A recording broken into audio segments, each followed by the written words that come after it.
Rancho Verde. Bili kami ng preno ng bike niya kasi walang preno. Dahil wala tayong motor sa ngayon, sira. At hanggang ngayon, hindi pa rin napapagawa yung aming motor. Ganyan tayo kahirap. Wala tayong pabiling harness. Mahal kasi ng harness. Wala, pag sa... Ay, nung ba yun po tayo? Pag sahod, tama lang pambayad sa jutang.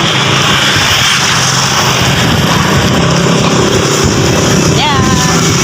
Naglalakad lang kami. Doon na rin kami bibili ng ulam sa Rancho Verde.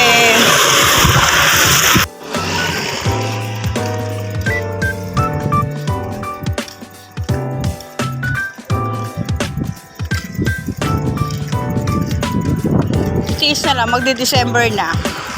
Kakamotor ka na. Hala, munti ka na sila magbanggaan. Ano ba yan? Mabanggaan mo.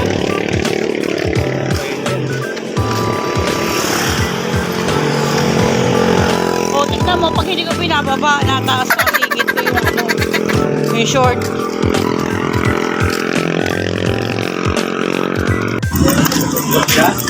Ha? Oo.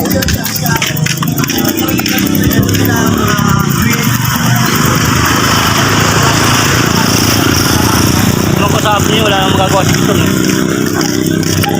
Ngayon mo nagbablog ako. Hello!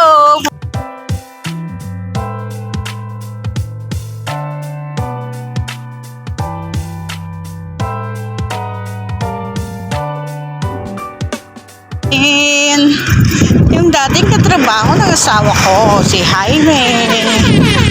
Yan. Yung preno, ganyan. Ano ba? Magkano ang ganyan? Ah, yun lang hindi natin alam. Siguro yan. Lagay ko rito. Dapat sinakyan na, nakabawas yung bike mo.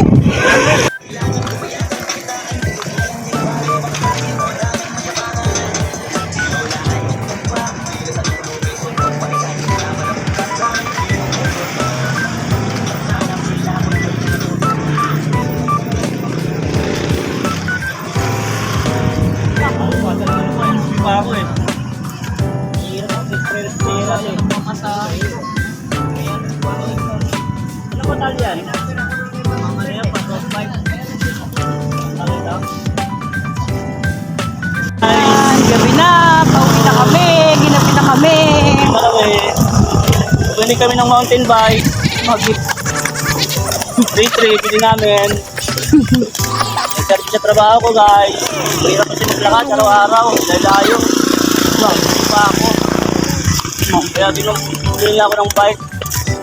Makabawi ko rin sa Kahit trabaho. clipper lang binili mo. Budol ka talaga. Budol yan guys. Ito o clipper lang binili namin para sa brake ng mountain bike niya kasi nasira na. Malayo yung biyahe niya. Kailangan niya na may preno. Dahil nga hindi ko nagagawa yung aming motor. Yun lamang. Thank you for watching.